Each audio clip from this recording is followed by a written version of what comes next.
لله نحمده ونستعينه ونستغفره ونعوذ بالله من شرور أنفسنا وسيئات أعمالنا من يهده الله فلا مضل له ومن يضلل فلا هادي له وأشهد أن لا إله إلا الله وحده لا شريك له وأشهد أن محمدا عبده ورسوله يا أيها الذين آمنوا اتقوا الله حق تقاته ولا تموتن إلا وأنتم مسلمون يا أيها الناس اتقوا ربكم الذي خلقكم من نفس واحدة وخلق منها زوجها وبث منهما رجالا كثيرا ونساء فاتقوا الله الذي تساءلون به والأرحام إن الله كان عليكم رقيبا يا أيها الذين آمنوا اتقوا الله وقولوا قولا سديدا يصلح لكم أعمالكم ويغفر لكم ذنوبكم ومن يطع الله ورسوله فقد فاز فوزا عظيما أما بعد فإن أصدق الحديث كتاب الله وخير الهدي هدي محمد صلى الله عليه وعلى آله وسلم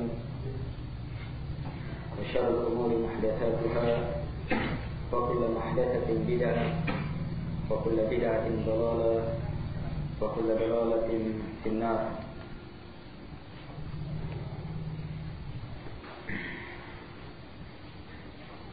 Berkata Syekh Muhammad bin Abdul Wahhab rahimahullah ta'ala, wa'alam anna hadhihi ash-shubah ats-thalatha hiya akbaru ma 'indahum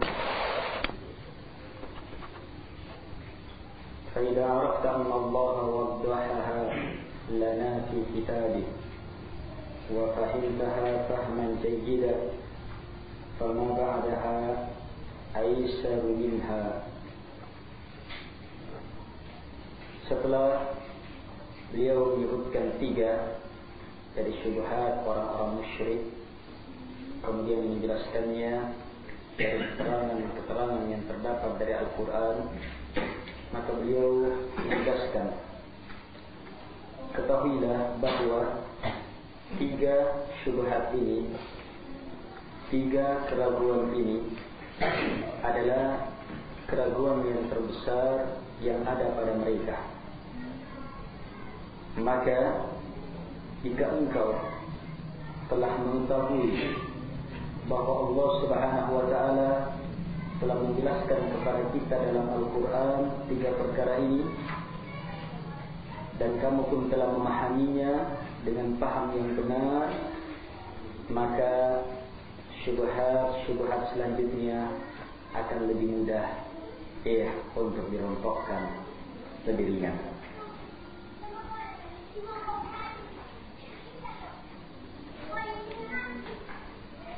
Tiga syubhat yang orang musyrikin menyangka, tapi ternyata justru sangkalan itu, sangkalan mereka itu justru itulah hakikat dari kesyirikan.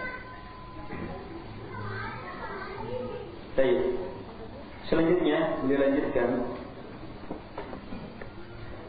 fa in qala ana la a'budu illa Allah wa hadha iltija' ila as-salihin wa du'a'uhum laysa bi'ibadah. Jika dia berkata, saya tidak akan beribadah kecuali hanya kepada Allah, orang musyrik, saya tidak akan menyembah kecuali hanya kepada Allah, saya tidak akan beribadah kecuali hanya kepada Allah. Adapun iltija kepada orang soleh, minta penjagaan mereka, berdoa kepada mereka orang soleh, ini bukan ibadah. Maka gimana jawabnya?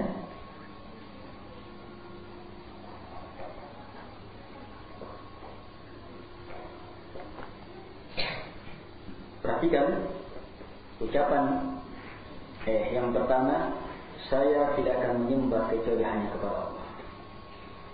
Benar? Ya, benar. Itulah la ilaha illallah. Tidak boleh ada ibadah kecuali hanya kepada Allah Subhanahu wa taala. Tapi ucapan ini untuk apa? Untuk ini syubhatnya yang di depannya. Iltija kepada orang soleh. Minta penjagaan mereka atau doa kepada mereka itu bukan ibadah. Kalau gitu tidak boleh dikatakan kami melakukan kesyirikan, sebab itu bukan ibadah, bukan ibadah.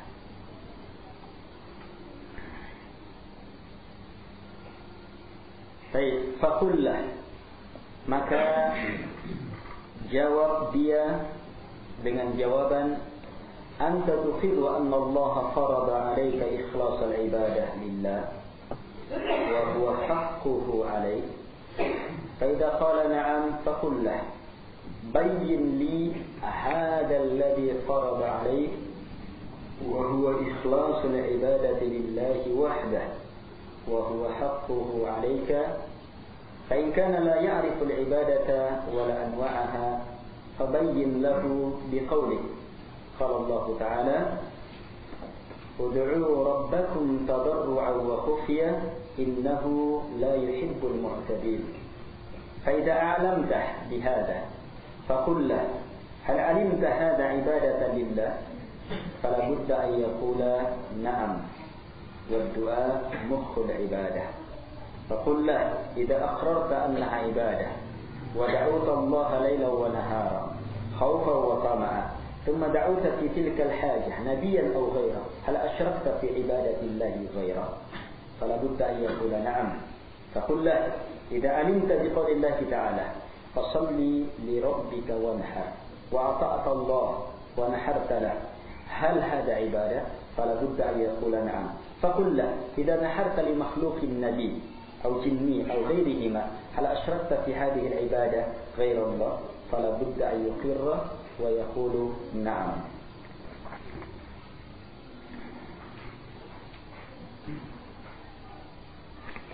Baik, ini sebagian jawaban. Kata beliau rahimahullah ta'ala, maka jawab dia dengan jawaban, kamu mengakui bahwa Allah Subhanahu wa taala wajibkan kepada engkau ikhlas ibadah hanya untuk Allah. Sebab di awal ucapan itu kan ucapannya, iya, saya tidak akan beribadah kecuali hanya kepada Allah. Berarti ini ketulusan memurnikan ibadah.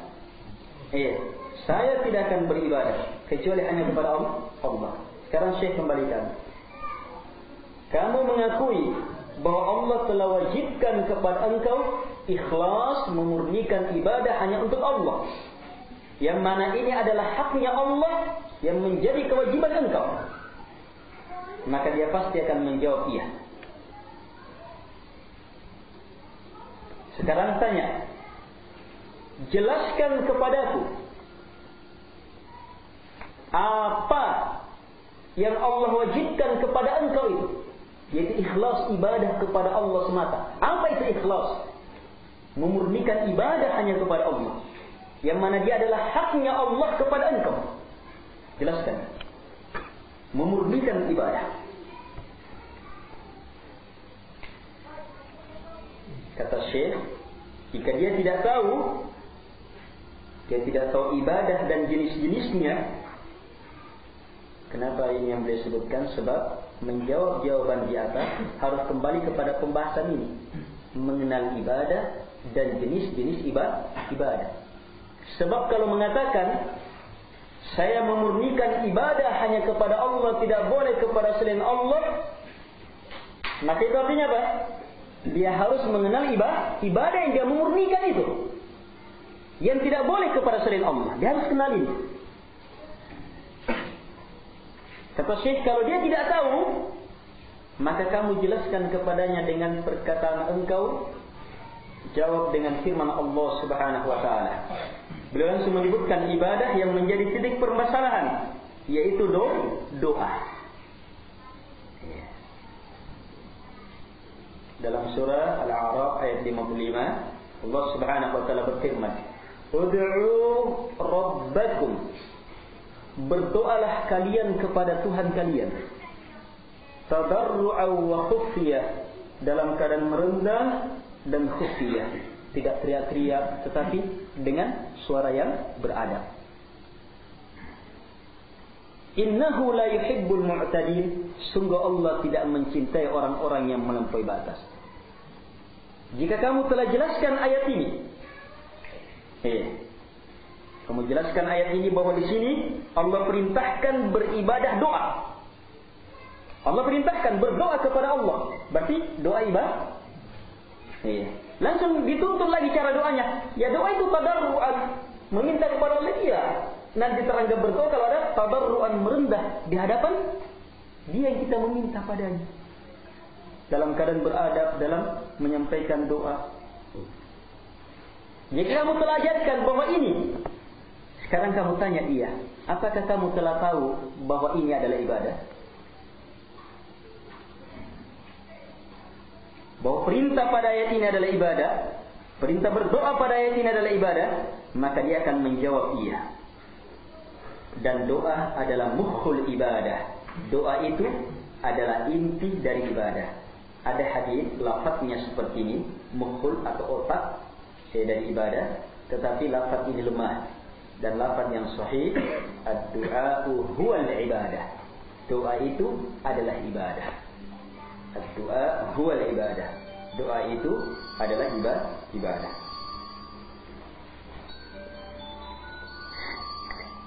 Sekarang kata Syekh, katakan kepada dia, jika kamu telah mengakui bahwa berdoa adalah ibadah, dan kamu berdoa kepada Allah, malam dan siang kamu berdoa kepada Allah, dalam keadaan betul-betul takut kepada Allah, mengharap betul kepada Allah, ini kan berdoa, ya.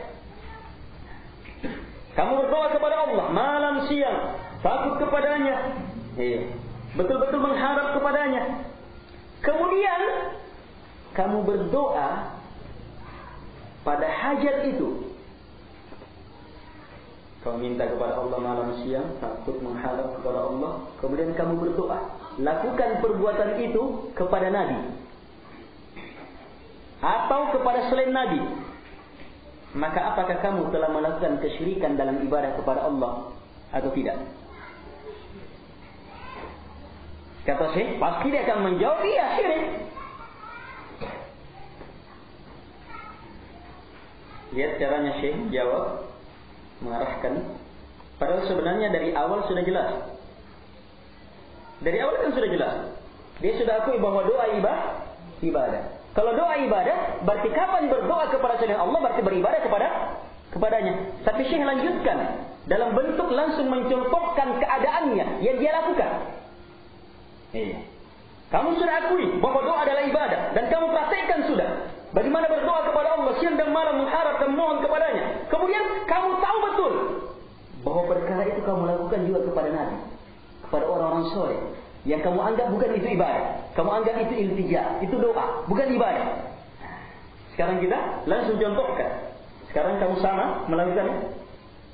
Berarti kamu melakukan kesyirikan sebab apa? Apa yang kamu lakukan kepada Allah itu juga kamu lakukan kepada selain Allah Subhanahu wa ta'ala. Itu doa. Beliau pahamkan lagi lebih jauh. Bilang kepadanya, jika kamu telah paham, contoh lain, anggap, jika kamu telah memahami firman Allah, fasholli li rabbika wanhar, maka salatlah kepada Allah yang menciptai, menguasai kamu, wanhar, dan berkurbanlah untuknya, alirkan darah untuk Allah. Dua perintah ini, perintah ibadah, salat kepada Allah, taat salat kepada Allah, dan menyembelih, mengalirkan darah untuk Allah Subhanahu wa taala. Jika kamu tahu ayat ini, dia adalah ibadah, kemudian kamu lakukan, kamu taati Allah, kamu menyembelih untuk Allah, maka apakah artinya kamu telah beribadah kepada Allah?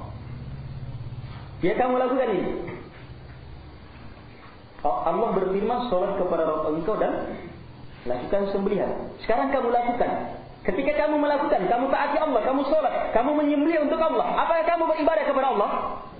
Beribadah kepada Allah. Dia akan menjawab, "Iya, saya beribadah kepada Allah." Sekarang tanya, jika kamu mengalirkan darah untuk makhluk, untuk nabi, untuk jin atau selainnya, asyirah kepada selain Allah Subhanahu wa taala, apakah kamu dengan itu telah melakukan kesyirikan kepada selain Allah? Dia tidak akan bisa kemana-mana, harus menjawab iya. Harus menjawab iya.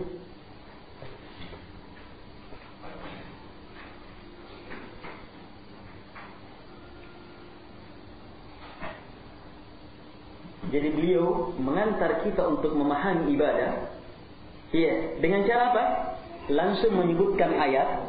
Ketika orang pahami ayat kemudian melakukan ayat, itu artinya beribadah kan? Ya tidak. Beribadah kepada Allah sedang melakukan perintah. Sebenarnya kalau kita mau simpulkan, langsung simpulkan, bahwa ibadah adalah semua yang Allah cintai, yang Allah ridhai. Apakah dia ucapan, keyakinan, perbuatan badan, perbuatan harta, selama Allah cintai, Allah ridhai. Di antara makna cinta, makna ridha, Allah perintahkan. Semuanya adalah ibadah. Hanya Syekh tidak jelaskan begitu caranya. Syekh menjelaskannya untuk memahamkan ibadah. Sekarang ini ada ayat. Allah perintahkan kita, ud'u rabbakum.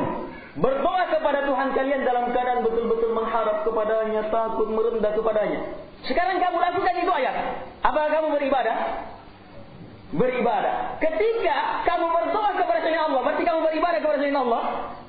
Itulah syirik. Ini cara menjelaskan yang sangat jitu. Ini metode penjelasan seperti ini, langsung menjelaskan dengan apa? Praktek. Langsung menjelaskan dengan apa? Perkara yang langsung dipahami oleh orang. Sebab memang dia melakukannya. Kalau kita lihat definisi para ulama, ibadah adalah ismun jami' li kulli ma yuhibbuhu Allah wa yardah min al-aqwal wal af'al al-zahirah wal batinah. Ibadah adalah kata yang melingkup semua yang Allah cintai, yang Allah ridhai. Apakah dia perkataan, ucapan, atau dia perbuatan yang nampak ataupun tersembunyi. Selama Allah cintai, Allah ridhai, itu ibadah. Ini kata ibadah. Salat ibadah. Kenapa? Allah cintai, Allah ridhai. Mana buktinya? Lihat banyaknya Al-Quran, Allah perintahkan, Allah tuntut.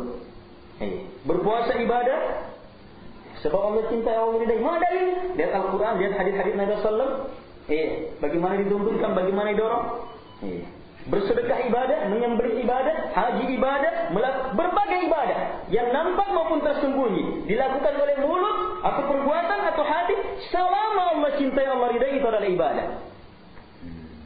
Sekarang dikembalikan awal ucapan kamu, saya tidak mau beribadah kecuali hanya kepada Allah. Harus benar di situ.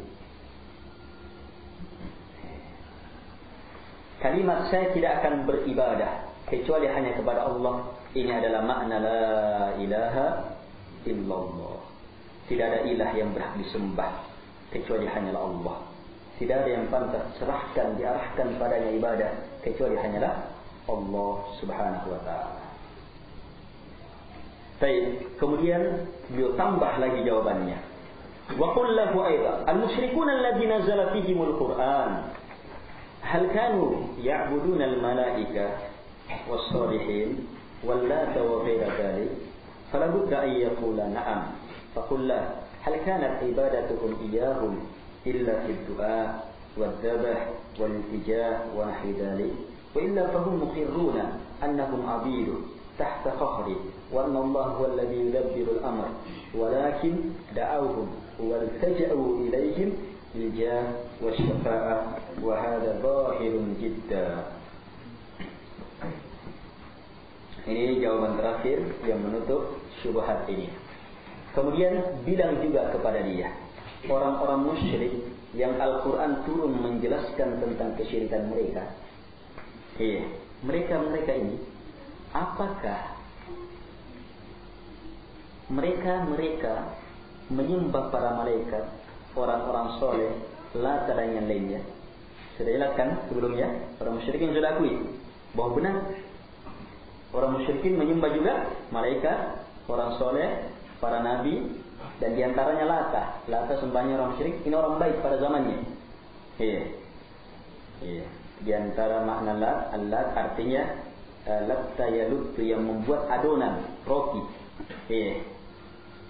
Campur minyak, kemudian ketika orang haji, dia bagi-bagi sama orang haji, orang musyrikin. Orang-orang senang ketika meninggal dia, sudah didatangi kuburannya. Ramai sudah kuburannya, sebab orang bersedih. Orang yang suka berbuat baik sama jamaah haji hilang, tidak ada. Orang yang pergi haji sempatkan juga, sampai akhirnya besar-besar jadi sembahan. Demikian pula menyembah malaikat, menyembah orang soleh. Apakah mereka menyembah mereka ini? Para musyrikin menyembah mereka? Dia pasti akan menjawab iya, sebab sudah lewat jelas. Sekarang tanya, apakah ibadahnya orang musyrikin kepada orang soleh ini? Bukankah ibadah mereka kepada orang-orang soleh ini tidak lain kecuali hanya dalam bentuk doa,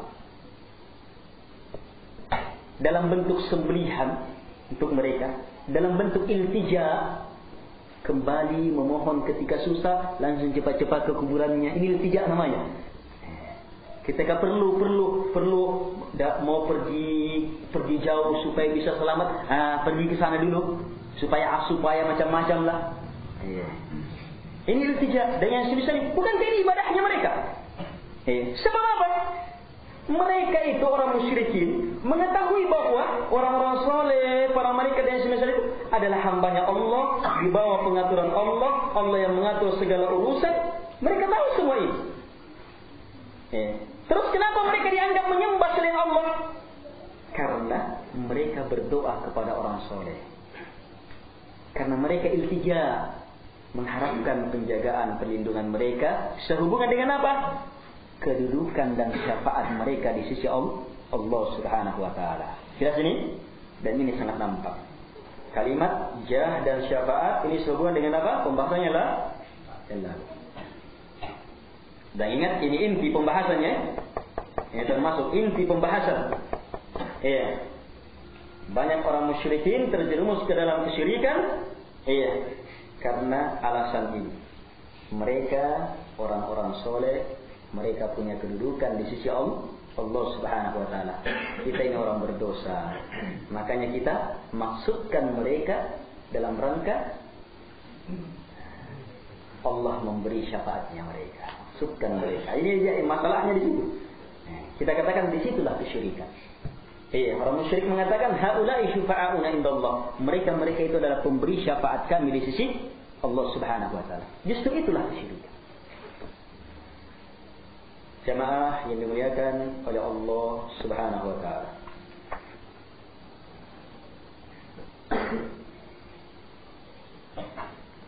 Baik, selesai syubhat ini. Lanjut syubhat selanjutnya.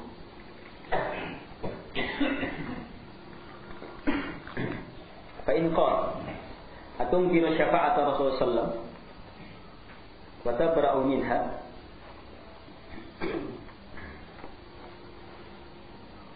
Dijawab, orang musyrikin mengatakan, apakah kamu mengingkari syafaatnya Nabi Muhammad SAW? Kamu berlepas darinya. So kita apa? Menganggap kalau langsung minta kepada Nabi syafaat ini apa? Kesyirikan. Dia kembalikan sama kita. Kamu ingkari syafaatnya Nabi? Banyak hadis-hadis. Yang menjelaskan bahwa Nabi Muhammad SAW bahwa beliau SAW akan diberi syafaat pada hari kemudian. Bahkan syafaat beliau adalah syafaat yang terbesar. Kamu ingkari syafaatnya Nabi SAW? Gimana kalau dikembalikan kepada kita? Kata Syekh jawab, la unkiruha wa la atabarra'u minha. Lihat jawaban pertama, saya tidak mengingkarinya dan saya tidak berlepas dari syafaat itu. Ini jawaban pertama. Harus kita pahamkan betul. Ini jawaban penting. Sebab banyak tuduhan tidak beralasan seperti ini.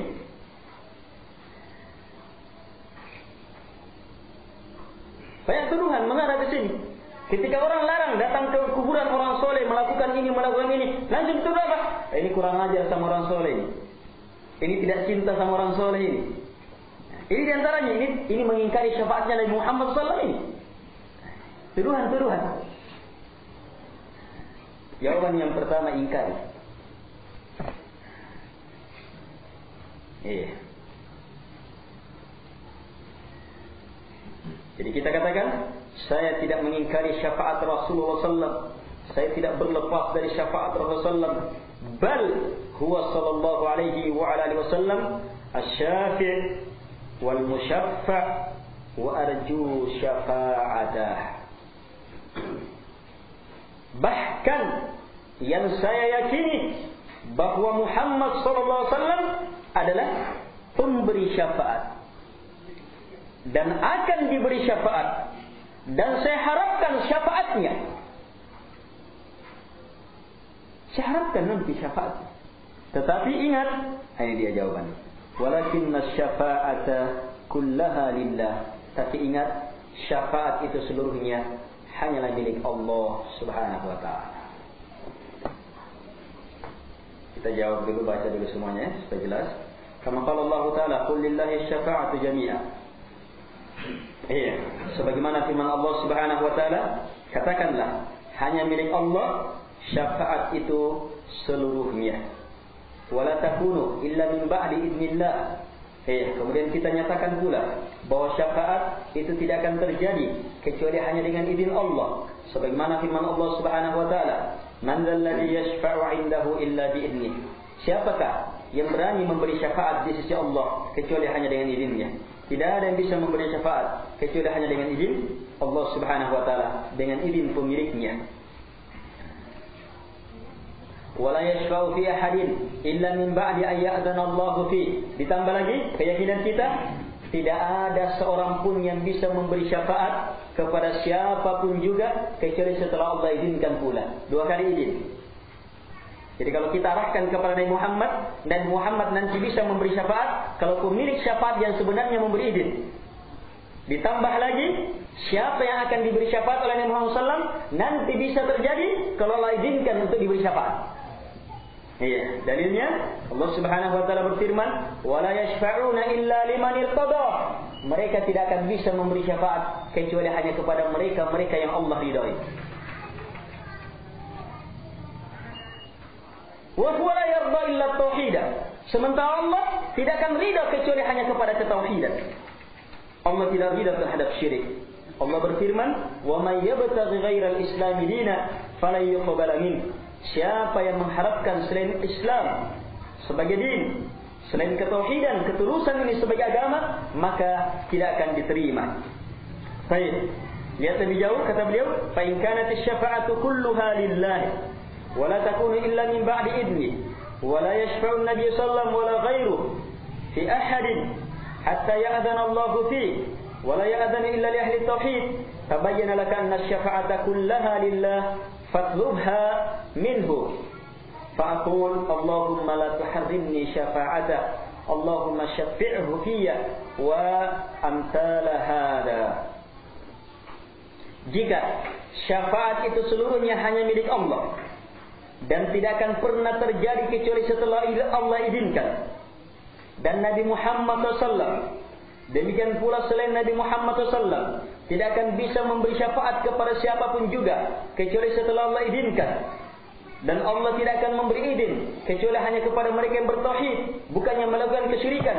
Maka di sini jelaslah bagi engkau bahwa syafaat itu seluruhnya hanya milik Allah. Kalau begitu minta kepada Allah Subhanahu wa taala. Kemudian langsung beliau katakan, saya mengatakan minta kepada Allah, saya katakan, lihat, langsung beliau contohkan bagaimana minta kepada Allah. Minta syafaat. Allahumma la tuharrimni syafa'ata. Ya Allah, hanya kepadamu saya meminta. Jangan ya Allah kamu haramkan saya syafaatnya Nabi Muhammad SAW. Minta kepada siapa? Bukan kepada Nabi Muhammad SAW. Minta kepada pemiliknya. Ya Allah, jangan kamu haramkan syafaatnya Nabi Muhammad SAW kepada aku. Allahumma syafi'hu fiyya. Ya Allah, syafi'hu fiyya. Ya Allah, jadikan dia, izinkan dia memberi syafaat kepada aku. Minta kepada siapa ini? Kepada Allah Subhanahu wa ta'ala. Dan yang semisal lafaz ini. Ini jawabannya.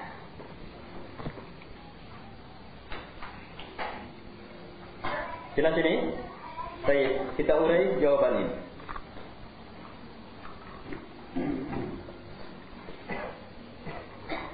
Lihat jamaah. Lontaran syubhat adalah tuduhan. Kamu ingkari syafaatnya Nabi Muhammad SAW. Kamu rendahkan Nabi Muhammad SAW kalau begitu. Padahal ini keyakinan yang tidak boleh lepas dari setiap orang mukmin, bahwa Nabi Muhammad SAW diberikan kemuliaan besar. Memberi syafaat, diberikan syafaat. Kamu ingkari syafaat itu? Sehingga kamu larang, menganggap melakukan kesyirikan kalau minta syafaat ke kuburan Nabi, mengharapkan syafaatnya. Maka kita jawab, saya tidak mengingkarinya. Saya tidak berlepas terhadapnya. Bahkan beliau sallallahu alaihi wasallam adalah pemberi syafaat dan akan diberi syafaat. Saya harapkan syafaatnya, tapi ingat. Jadi ini jawaban pertama, jawaban untuk menuntaskan tuduhan. Saya tidak begitu. Saya sebenarnya begini. Justru saya mengharapkan syafaat itu. Tiap-tiap kita menginginkan dapat syafaat Nabi Muhammad SAW di hari kemudian. Tapi ingat, ilmu tentang syafaat. Ini kesimpulan tentang syafaat. Syafaat itu seluruhnya hanya milik Allah. Ini ilmu pertama. Dalilnya apa? Az-Zumar ayat 44. Lihat bagaimana Allah memberi ilmu ini. Allah bilang, Qul, perintah dari Allah. Bilang ya Muhammad, sampaikan. Lillahi, hanya untuk Allah. Asy-syafa'atu, syafaat itu jami'an, seluruhnya. Perhatikan kalimat ini jemaah.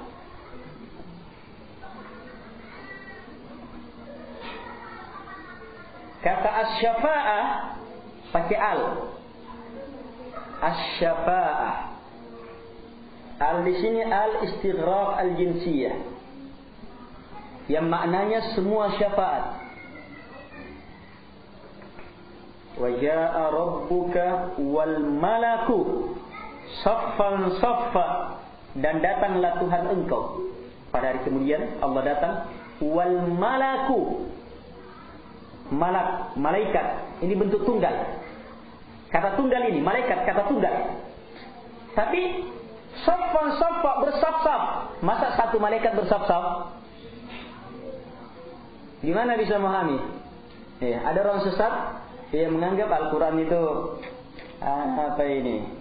Itu lihat wal malaku saffan saffa. Masa ini kan kata tunggal, masa malaikat bersaf-saf? Meragukan ini Al-Quran ini. Ini orang bodoh. Dia tidak tahu al-malak di sini pakai al. Alnya di sini istighraq al-jinsiyah. Yang maknanya apa? Kalau pakai al, maka walaupun bentuknya tunggal, maka segala makna malaikat masuk dalam kalimat ini. Ini al ini yang memasukkan. Sama-sama alhamdu. Hamdun artinya pujian. Kata tunggal ini hamdun, tapi pakai al. Apa terjemahannya? Kenapa ada kata segala itu? Bukan kata jamak ini. Karena al ini. Kalau segala pujian sudah masuk dalam bahasa Indonesia, makanya langsung saya contohkan itu. Segala pujian, tidak ada yang tersisa. Segala hamdun lillah, hanya milik Allah. Ini dipakai di sini. Bilang, lillahi, hanya milik Allah. Asy-syafa'ah, semua syafaat. Semua syafaat. Kepada Nabi Muhammad. Kepada ini, sebab banyak di hari kemudian, banyak dalil-dalil yang akan memberi syafaat. Semua syafaat. Hanya milik Allah. Kemudian Allah katakan jami'an, semuanya. Berarti kalimat jami'an untuk apa? Menguatkan. Kalau tidak ada kata jami'an, sudah jelas maknanya. Walaupun tidak ada kata jami'an, kita sudah bisa memahami bahwa semuanya milik Allah. Tapi karena Allah betul-betul ingin pahamkan kepada kita, Allah tambah dengan kata jami'an. Semuanya milik Allah Subhanahu wa ta'ala. Jelas? Jelas yang ini? Sekarang perhatikan lebih jauh. Masih ayat yang sama. Lillahi asy-syafa'atu jami'an. Milik Allah. Syafaat semuanya, seluruhnya milik Allah. Kata li di sini dalam bahasa Arab bermakna istihqaq, hak murni.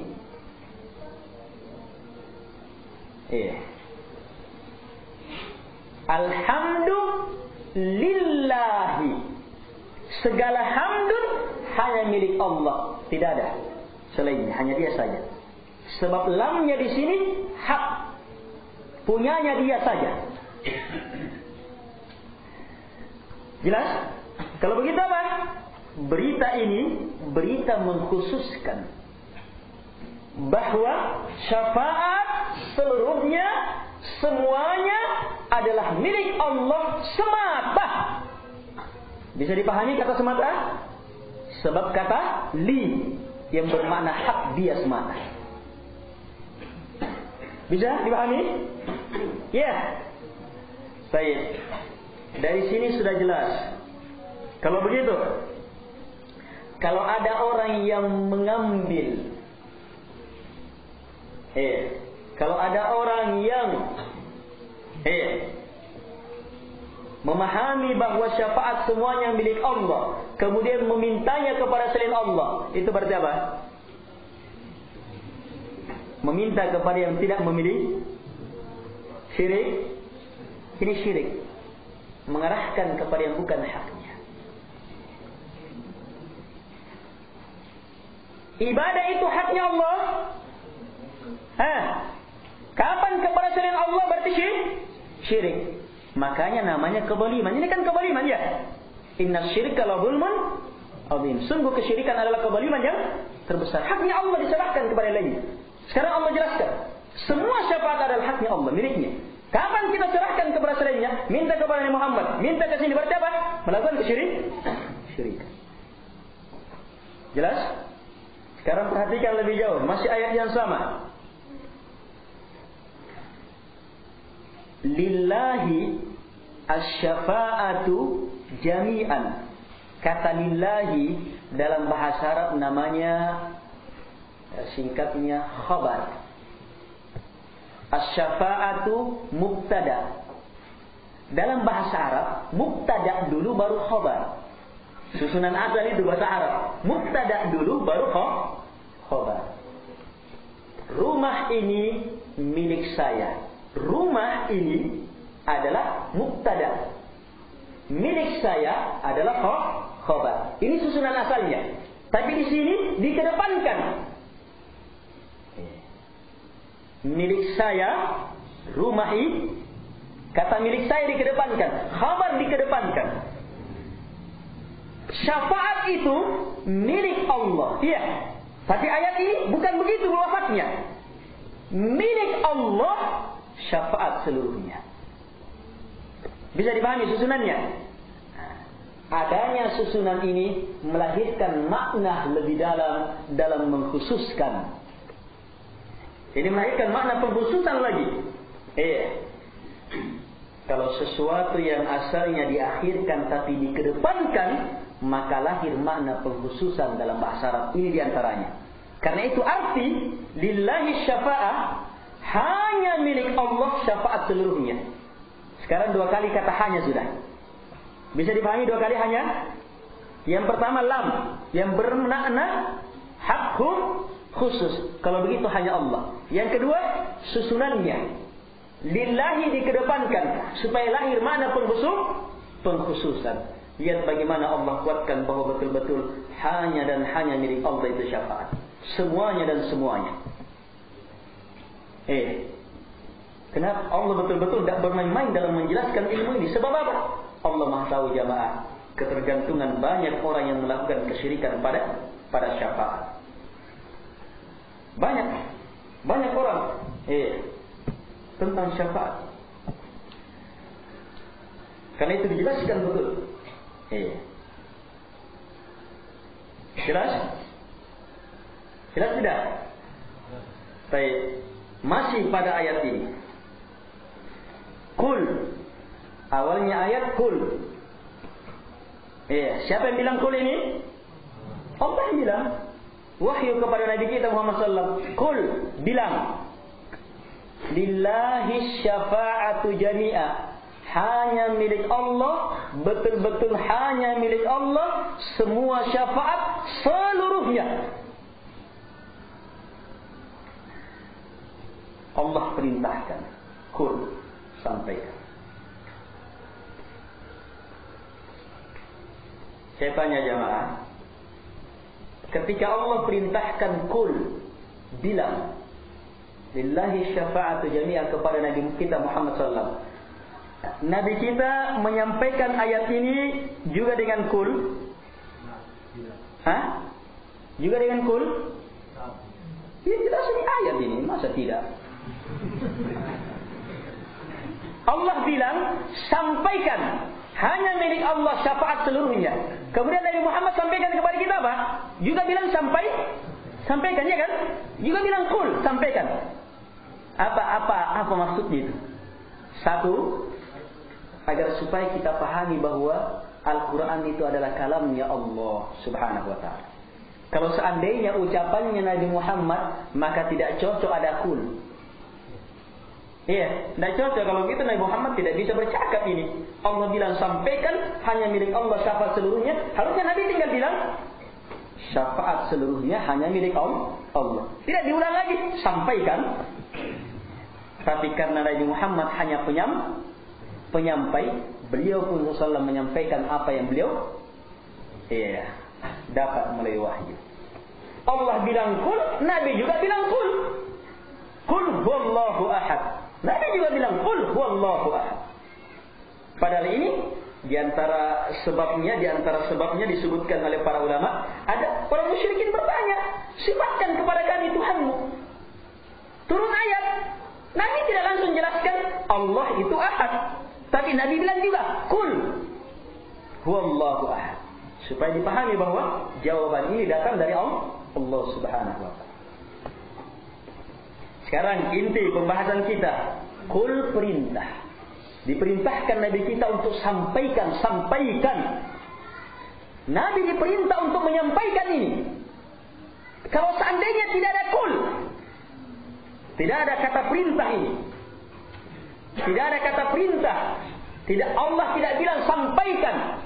Allah hanya mengatakan misalnya, turun wahyu, lillahi syafa'atu jami'a, hanya milik Allah syafaat itu seluruhnya. Ini sudah jelas? Jelas sekali sudah. Tetapi karena betul-betul ingin disampaikan, betul-betul supaya dipahami, agar supaya betul-betul diperhatikan, Allah subhanahu wa ta'ala perintahkan Nabi kita untuk sampaikan. Padahal Nabi kita memang kenapa? Kapan ada wahyu, memang diperintahkan menyampaikan? Ya tidak. Dapat wahyu, harus sampaikan. Tapi kenapa diperintah lagi di sini? Untuk wahyu ini perintah lagi. Kul bilang. Kita bisa pahami apa? Betul-betul perkara ini harus diperhatikan. Harus diperhatikan. Banyak orang jemaah terjerumus ke dalam kesyirikan ini sehubungan dengan syafaat. Dia tidak tahu ilmu penting ini.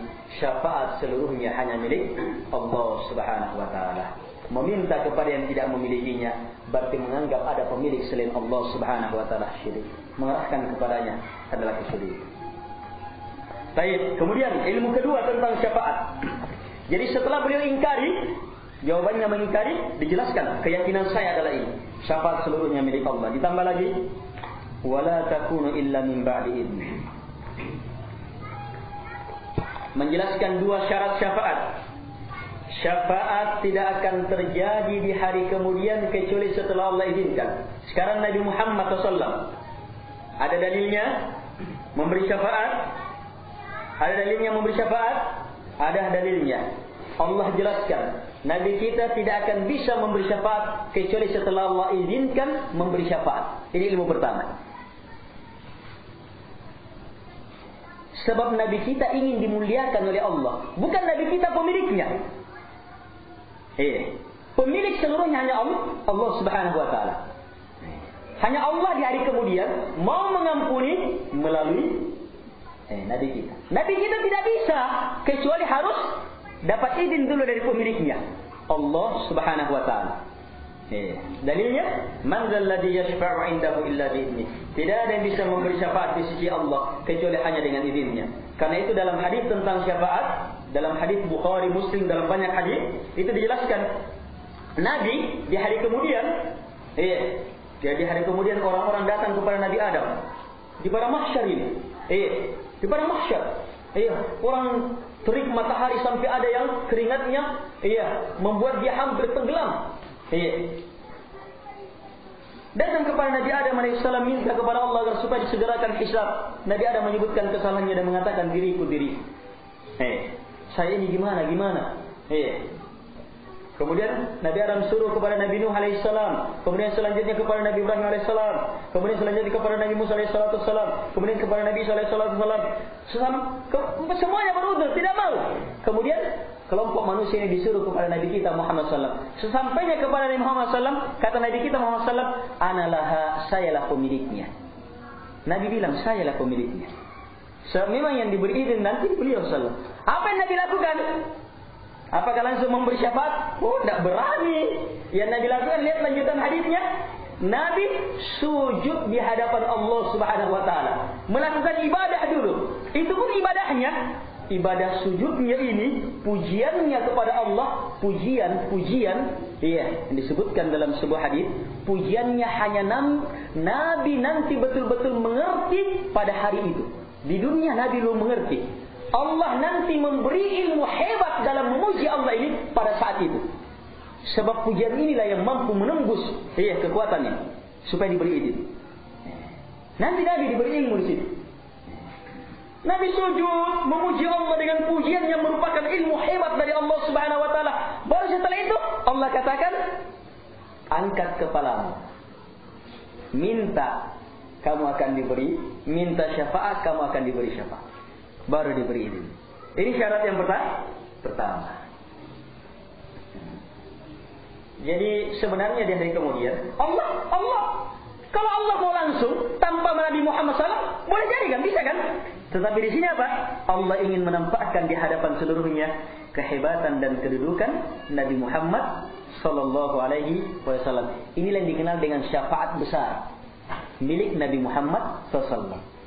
Sebab semua Nabi dan Rasul angkat tangan. Tapi ketika sampai kepada Nabi kita Muhammad SAW, beliau mengatakan, Analaha, saya pemiliknya. Jelas? Baik, lihat sekarang. Syarat yang kedua. Anggap sekarang Nabi Muhammad telah diberi izin. Nabi kita Muhammad SAW tidak bisa memberi syafaat. Tidak bisa memberi syafaat kecuali kepada orang tertentu, kecuali setelah Allah izinkan, Allah ridai. Ini syarat kedua. Mana dalilnya? Wala yashfa'una illa liman irtada. Mereka yang akan memberi syafaat itu tidak bisa memberi syafaat kecuali hanya kepada orang-orang yang Allah ridai. Sekarang apa yang Allah ridai? Yang Allah ridai tauhid, yang Allah benci adalah syirik. Orang-orang ini melakukan apa? Mau mengharapkan syafaat Nabi, tapi dengan cara melakukan kesyirikan, minta kepada Nabi, doa kepada Nabi, syirik, sehingga tidak akan mungkin. Jelas? Kita tidak ingkari, tapi pahami apa syafaat, bagaimana syafaat. Karena itu, kalau mau syafaat, minta kepada Allah. Langsung boleh contohkan. Misalnya doanya, Allahumma la tuharrimni syafaat.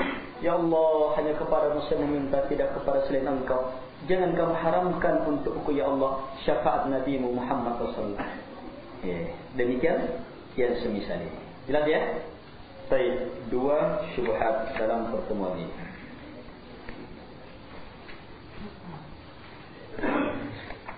Baik, sahabat-sahabat.